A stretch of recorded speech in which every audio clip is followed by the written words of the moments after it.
artiste, passionné et heureux de pouvoir vivre de ses passions.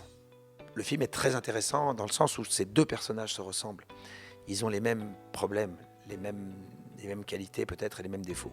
Ce sont deux hommes qui ont extrêmement bien réussi dans leur métier, qui ont complètement foiré leur vie de famille, qui ne trouvent grâce aux yeux de personne, réellement.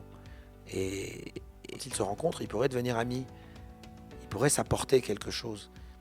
Et finalement, le pouvoir prend le pas. Et ça ne se fait pas. Parce que je me suis refusé à faire des généralités quand j'ai abordé le personnage.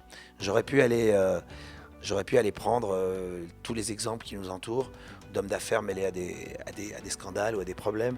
Et ça m'aurait été facile de m'en inspirer. Et j'ai pas voulu. J'ai voulu créer quelque chose, avancer avec ce personnage qui est dans cette situation précise. En effet, là oui, il est obligé de manipuler. Il est obligé de manipuler parce qu'il doit s'en sortir. Est-ce qu'il a monté son empire en manipulant? Peut-être pas. Peut-être pas. C'est peut-être qu'il a monté ça en travaillant, en étant un type honnête, un type droit. Voilà. Mais maintenant, il est dans une situation où il a fait une connerie. Donc, il va essayer de s'en sortir. Mais au-delà de ça, il y a un autre élément qui intervient. On ne va pas dévoiler le film, qui fait qu'il va devoir user de manipulation pour obtenir quelque chose. Bon, on commence. Asseyez-vous. Je réfléchis mieux debout. Non, il faudrait que vous vous entraîniez à réfléchir assis. Parce que le bureau du juge Madec, ça fait à peu près 4 mètres sur 3. Vous n'allez pas pouvoir déambuler. Juste pour savoir, on en a pour combien de temps, là, tous les deux? Enfin, approximativement. Vous savez, quand vous entrez dans le bureau d'un juge, vous ne savez pas si vous êtes là pour 5 minutes ou pour 5 heures. Non, le jeu de rôle, j'ai compris, mais là, on est juste entre nous. C'est pour savoir à quelle heure je dois mettre le gigot au four. Alors, le gigot, vous l'aimez bien cuire, rosé, saignant? Saignant.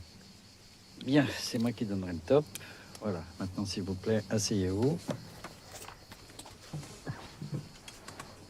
Heureux de partager l'affiche et des scènes avec un acteur de haut niveau. Je savais qu'il était content de tourner avec moi. On avait fait des lectures ensemble sur une pièce de théâtre où il avait apprécié mon travail et c'est pour ça qu'il avait demandé à ce qu'on fasse ce film ensemble.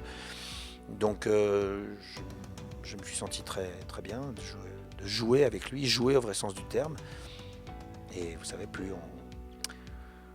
les joueurs sont bons, plus le niveau de jeu s'élève. C'est comme au tennis. La puissance de son regard et le poids des mots. Il est assez sûr de ce qu'il veut. Il sait où il veut emmener son bateau et il va, comme tous les bons réalisateurs, y parvenir.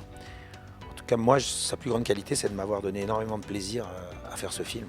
J'ai pas souvent dans mon parcours joué des personnages très éloignés de ce que je suis, donc c'est très jubilatoire pour un acteur.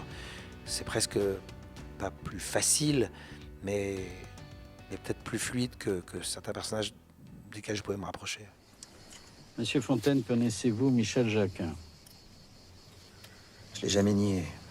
De par mes activités professionnelles, je suis amené à rencontrer beaucoup d'hommes politiques. C'est pas bon. C'est pas bon du tout, ça. Je l'ai jamais nié.